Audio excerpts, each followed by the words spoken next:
Fin hier soir à Niamey sur une note d'espoir de la revue annuelle conjointe de performance du portefeuille Niger Banque mondiale. Célébration ce jour à Niamey de la première édition de la journée ouest-africaine de lutte contre les pratiques esclavagistes. La première dame, Dr Malika Issoufou, a parrainé vendredi dernier à Tawa la cérémonie de lancement de l'édition 2014 de la campagne pour l'accélération de la réduction de la mortalité maternelle et néonatale. Monsieur, bonsoir. Tout d'abord la météo. La météo prévoit en cours de nuit de faibles activités pluvio-orageuses sur le nord de la région de Tillabéri, les départements de Konni et de Douchi. Et c'est une présentation de Hassan Yakouba. Chers téléspectateurs, bonsoir et très heureux de vous retrouver pour votre page météorologique toujours dominée par une forte chaleur sur toute l'étendue de notre pays, avec des températures assez élevées. Celle-ci varie à l'ouest entre 38 degrés à Gaïa, à 42 degrés à Tillabéri, avec 41 degrés à Niamey. Au nord, 43 degrés à Agadez et à Bilma. Notons également donc la présence de la suspension de poussière sur ces localités, avec quelques 2500 mètres de visibilité. À l'est, 42 degrés à Difa. Au centre, elle varie entre 40 degrés à Zender et 41 degrés à Gouré. À présent, revenons sur la situation météorologique en début de soirée sur notre pays. Elle est marquée donc par la présence de quelques formations orageuses sur l'Ader, le Sud Aïr, au-delà de nos frontières sur le Mali, mais également sur le Tchad. Les formations pluvio-orageuses assez intéressantes sont observées donc là sur le centre et le nord du Nigeria. À présent, voyons l'évolution de ce temps au cours des prochaines heures. En cours de nuit, nous prévoyons donc de faibles activités pluvio-orageuses sur les départements de Konni, Douchi, des passages nuageux accompagnés probablement de pluies faibles et de vents forts sur le centre des régions du fleuve, y compris la région de Niamey. Sur le nord de la région de Tillabéri, quelques activités pluvio-orageuses également faibles sont prévues. À l'est du pays, nous prévoyons également des orages faibles sur le département de Difa. La suspension de poussière persistera sur les localités de Bilma et de l'Aïr, un peu plus au nord également sur les plateaux de Jado.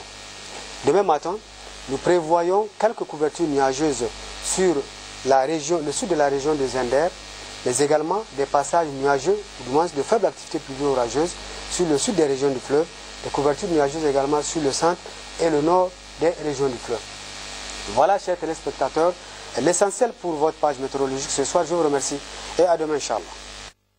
Fin hier soir à Niamey de la revue annuelle conjointe de performance du portefeuille Niger Banque mondiale, une rencontre d'une journée qui a regroupé les membres du gouvernement, les cadres de l'administration, la société civile, le secteur privé, les agents de la Banque mondiale, compte rendu Jocelyn Amoussou et Tahirou Hassan. Plusieurs points ont été soulignés lors de cette revue annuelle de performance du portefeuille Niger Banque mondiale. C'est ainsi qu'il ressort que l'étude sur la prise en compte de la dimension genre soit creusée. De même, il est recommandé l'appui des entreprises nigériennes afin qu'elles relèvent leur capacité à exécuter dans les délais les grands contrats et l'instauration effective de la signature électronique pour faciliter le décaissement électronique. Vous nous avez aidés à mieux comprendre, à mieux percevoir les défis qui se posent à nous pour améliorer la qualité du portefeuille, n'est-ce pas, du Niger. Il va falloir faire des sursauts. Ça veut dire qu'il va falloir se réveiller, se retrousser les manches et travailler autrement. Toutes les questions que nous venons de discuter nécessitent un approfondissement pour trouver la solution qui s'adapte à l'environnement du Niger. Il nous faudra à présent suivre la mise en œuvre de l'ensemble de ces propositions et recommandations afin qu'elles ne restent pas lettres mortes. Le ministère du Plan, de l'Aménagement du territoire et du développement communautaire s'engage à cet égard à assurer le suivi nécessaire de ces recommandations. Autrement dit, le ministère du Plan est prêt à jouer sa partition dans ce domaine. La revue annuelle 2014 de performance du portefeuille Niger Banque mondiale se referme sur une note d'espoir que le taux de décaissement faible, 29%, sera désormais rehaussé avec les nouvelles recommandations pour l'essor des projets de développement que couvre le portefeuille. L'association Timidria, en collaboration avec l'Agence nationale de lutte contre la traite des personnes et les organisations sœurs, célèbre la première édition de la Journée ouest-africaine de lutte contre l'esclavage. Plusieurs activités au programme de cette célébration ce matin à Niamey, menées sous la présidence du président de la Commission nationale des droits humains, en présence du ministre en charge de la Justice. Reportage Djouad Isiaka et Tahirou Hassan. Elle sert de cadre de discussion, de débat, de bilan, de perspectives pour les organisations engagées contre la pratique afin de lutter efficacement contre l'esclavage. Nos organisations font de l'espoir que la commémoration de cette journée va contribuer à l'éradication de l'esclavage dans notre pays et au-delà dans toute la sous-région. Au Niger, ces associations en collaboration avec le ministère de la Justice ont tenu à marquer cette journée du 8 juin dédiée à la lutte contre l'esclavage en Afrique de l'Ouest. La signification qu'il faut lui en donner, c'est que, bien sûr, ça procède de cette volonté politique clairement affirmée et réaffirmée que la liberté et l'égalité doivent absolument être consolidées dans notre pays, bien sûr, à travers la répression de délits et crimes d'esclavage, de traite de personnes, mais aussi et surtout en sensibilisant les citoyens de ce pays que la République est incompatible avec certaines pratiques de type esclavagiste, traditionnelles, sophistiquées soient-ils. Dans son allocution, le président de la Commission nationale des droits humains a rappelé l'importance du respect des droits humains et interpellé ceux qui persistent encore dans la pratique de l'esclavage. Certains individus se permettent, au mépris de tout l'arsenal législatif existant, de se complaire dans le rôle de maître, de propriétaire des personnes. Ces individus qui vivent encore dans un passé lointain doivent respecter l'ordre républicain. Ils doivent non seulement être démasqués et dénoncés, mais aussi punis. Pour cette journée, des sketchs, des conférences débats sur les problématiques liées à l'esclavage et surtout le vernissage du livre titré « L'esclavage au Niger » de Kadir Abdelkader Gali. La première dame, Dr Malika Issoufou, était vendredi dernier à Tawa, où elle a parrainé la cérémonie de lancement de l'édition 2014 de la campagne pour l'accélération de la réduction de la mortalité maternelle et néonatale, cérémonie marquée par la remise d'un important don de vivres et d'articles divers d'une valeur d'environ 700 millions de francs CFA offert par la fondation Tatali Ali de la première dame Dr Malika Issoufou aux populations de l'ADER. Envoyés spéciaux Amani Seni et Rabi Bako. Le 5 juin dernier, Tawa, la capitale de l'ADER, a été le pôle de la Karma. La campagne pour l'accélération de la réduction de la mortalité maternelle et néonatale. Lutte au devant de laquelle la première dame Dr Malika Issoufou et qui a eu l'adhésion massive des populations de la région de Tawa ce vendredi 5 juin 2014. Populations qui ont tenu à effectuer le déplacement du stade régional devant abriter la cérémonie de lancement de la semaine placée cette année sous le thème « L'engagement des familles et de la communauté pour une meilleure utilisation des services de santé de la reproduction ». Une telle journée, c'est une journée de mobilisation. C'est pour que l'ensemble des acteurs au niveau national, que ce soit les leaders religieux, la chefferie traditionnelle, les hommes, les femmes, les partenaires techniques et financiers, les décideurs, que tout le monde soit au courant de la situation de la santé maternelle au Niger et que tous, qu'on se lève ensemble en même temps pour vraiment lutter contre cette injustice sociale qui est celle de mourir en donnant la vie. Depuis 2008, nous célébrons la journée de mortalité maternelle avec l'accompagnement de la première dame Dr Malika Issoufou. Nous avons délocalisé la célébration de cette journée parce qu'avant elle se faisait uniquement à Niamey. Maintenant elle se fait de façon tournante sur l'ensemble du territoire. Avec elle nous avons fait Dungas, Nous avons fait Maradi l'année dernière et cette année nous sommes à Tawa et vous avez vu l'année prochaine, Inch'Allah, ça sera pour la région d'Agadez. Et avec elle, nous sommes passés aussi d'une seule journée à toute une semaine où nous allons faire beaucoup d'actions. Une foire sera organisée à partir de demain au niveau du Centre national de santé de la reproduction, avec aussi une grande conférence qui sera animée par d'éminents professeurs et une journée aussi que nous souhaitons la présence du Premier ministre pour lui remettre un mémorandum pour que les décideurs ensemble se mobilisent pour la réduction de la mortalité maternelle. Chants de bienvenue, sketchs et allocutions ont ainsi ponctué le déroulement de la cérémonie. Intervenant à cette occasion, le maire de la ville de Tawa, le président du conseil régional, le gouverneur de la région, tous ont salué le choix de Tawa pour abriter la manifestation avant de déplorer la situation dans laquelle végète le couple mère-enfant avant de prendre l'engagement à œuvrer pour réduire de manière significative les taux de mortalité maternelle et néonatale dans la région. Pour la représentante de l'UNFPA, l'accouchement doit être un événement heureux dans la famille. C'est pourquoi il a tenu à saluer la mobilisation des différents acteurs autour de la première dame, Dr Malika Issoufou, pour faire face au fléau.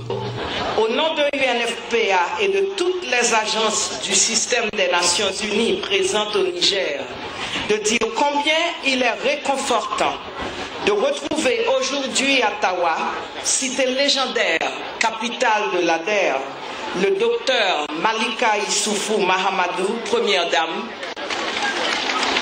les représentants du Parlement, les membres du gouvernement, les autorités administratives régionales, les chefs traditionnels, les leaders religieux et les nombreuses populations mobilisées ici, tous en première ligne pour un combat noble, celui qui consiste à lutter contre la mortalité maternelle et néonatale. Ceci est un bel exemple d'un engagement fort, un bel exemple d'une coalition dont le but est de faire désormais que l'accouchement, qui est un événement de célébration de la vie, soit toujours une occasion de réjouissance. Pour le ministre de la Santé publique, Mano Agali, les statistiques parlent d'elles-mêmes et nécessitent l'engagement et l'implication de tous.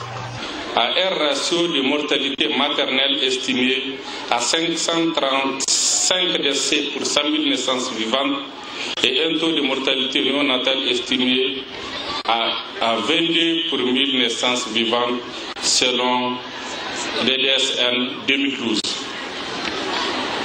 Pourtant, la plupart de ces décès pourraient être évités par la mise en œuvre de stratégies et interventions en faveur de la santé maternelle et infantile, des soins appropriés et l'assistance d'un personnel qualifié au moment de l'accouchement peuvent sauver la vie de beaucoup de femmes et de nouveau-nés. Quelle que soit notre place dans la communauté, nous devons à chaque instant nous poser des questions sur nos responsabilités dans la prévention des décès maternels. C'est pourquoi mon département ministériel a décidé de passer cette année de la journée à la semaine de la mortalité maternelle et néonatale pour une plus grande mobilisation sociale et un plaidoyer fort pour permettre aux acteurs que nous sommes de regarder la réalité en face. Le défi est immense selon Dr Malika Issoufou, c'est pourquoi elle a tenu à lancer ses appels. Le premier appel, je le lance à tous les hommes nigériens pour qu'ils s'engagent sur les 3 M. Les 3 M, c'est-à-dire minimisons la mortalité maternelle. Mourir en donnant la vie est une injustice sociale. Plus jamais ça au Niger. Le deuxième appel, je le lance aux partenaires du Niger pour accompagner les efforts du gouvernement en mobilisant des ressources en faveur de la santé maternelle et néonatale. Juste après les interventions, les districts sanitaires les plus performants en matière de santé de la reproduction ont été primés par l'UNFPA. Le clou de cette manifestation a été sans nul doute la remise d'un important don composé de vivres, de moulins à grains, des groupes électrogènes, des produits pharmaceutiques, des appareils de radiologie et d'ophtalmologie, du matériel aratoire, des lampes solaires, des moustiquaires, des kits d'hygiène, don de la Fondation Tatali Yali de la première dame Dr Malika Issoufou au profit des couches vulnérables de la région, du centre hospitalier régional, le centre mère-enfant, les femmes souffrant de la fistule, les scolaires des zones rurales. Geste devenu désormais une tradition chez la première dame Dr Malika Issoufou et qui vise à aider et à apporter assistance aux femmes, aux enfants et aux plus démunis de la société nigérienne. Conformément à son objectif de secours aux plus vulnérables et pour mieux renforcer ses acquis, la Fondation Tatali mettra ce matin à la disposition des populations des 44 communes d'Etawa un don composé de 450 tonnes de vivres et d'autres produits incluant des moulins à grains. Ces dons ont une valeur globale chiffrée à plus de 700 millions de francs CFA, mobilisés entièrement par la Fondation Tatali avec le concours de ses partenaires.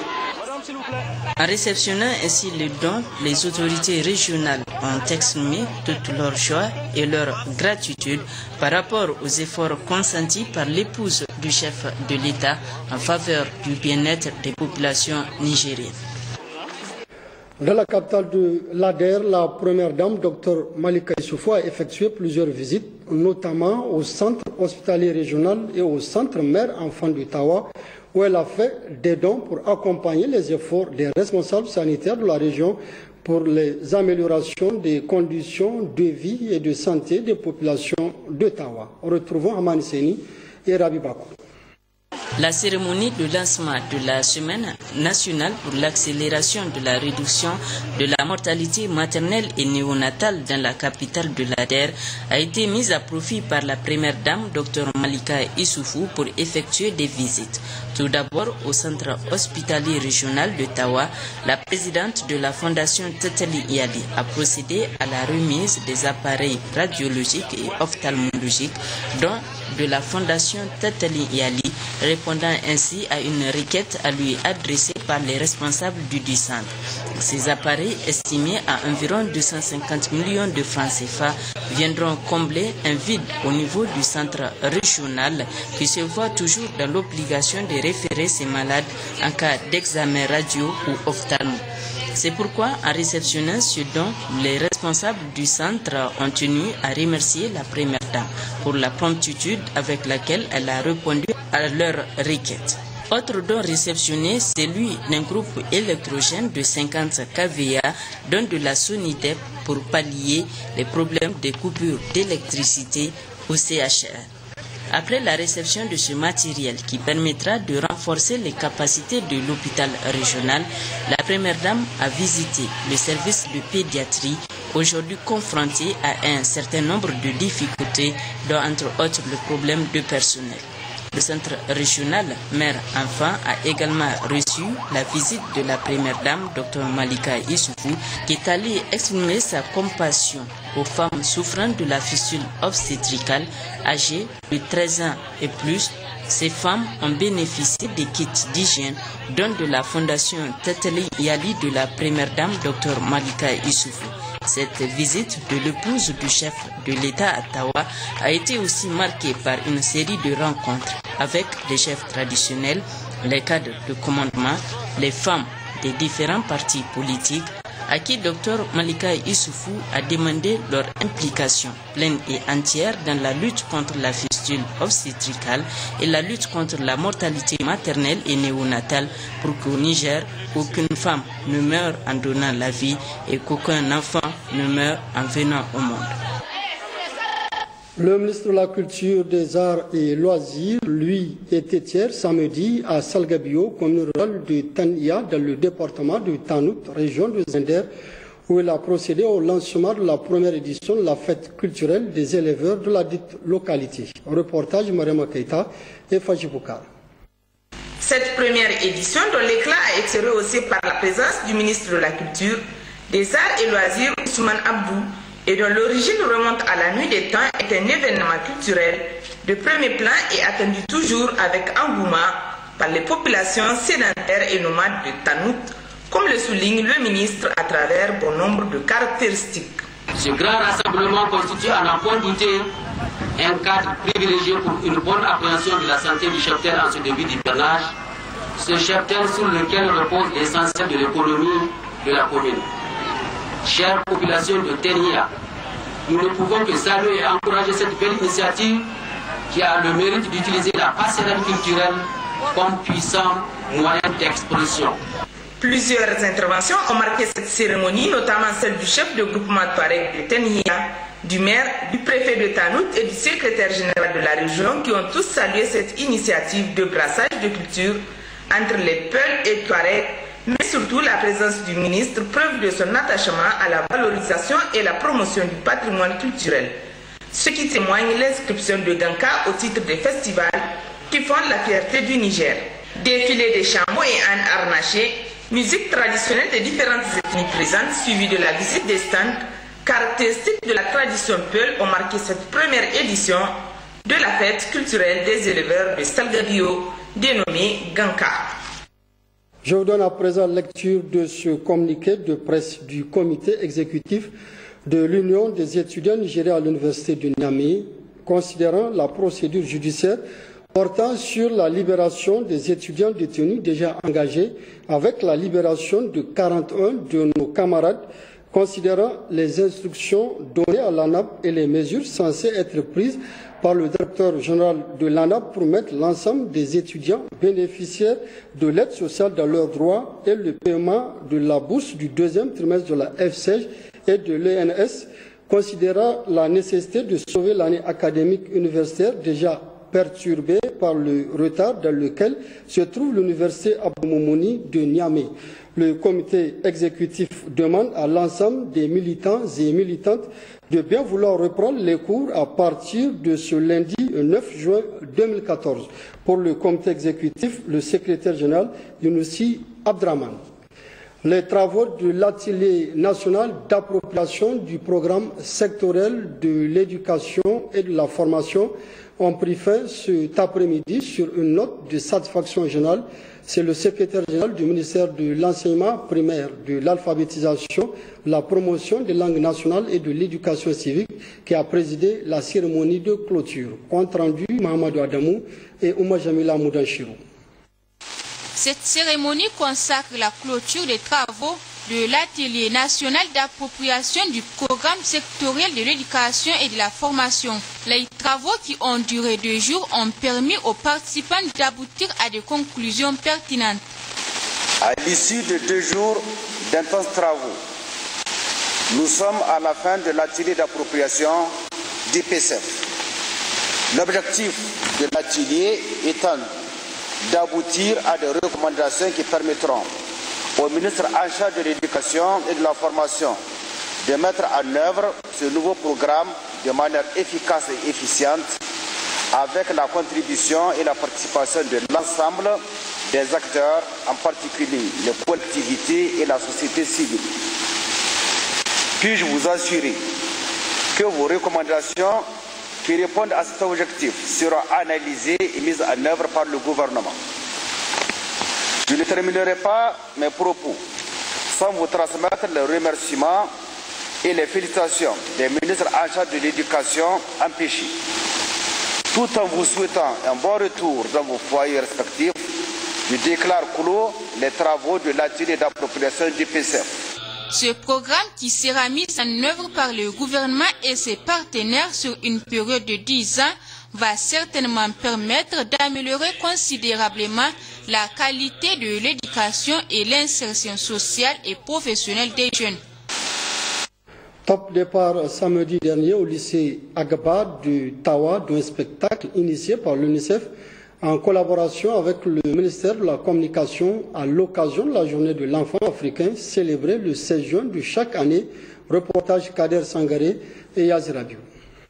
Ce spectacle, plein de danse, de chorégraphie et en présence des enfants qui ont répondu massivement, vise à sensibiliser les parents sur le droit des enfants, particulièrement la jeune fille qui doit être scolarisée, et participer dans les prises de décision au sein de la société. Surtout, le thème retenu pour l'édition 2014 de la Journée de l'enfant africain est l'éducation. Le spectacle retrace l'histoire de ce vieux et puis l'histoire de ces 3 enfants, n'est-ce pas?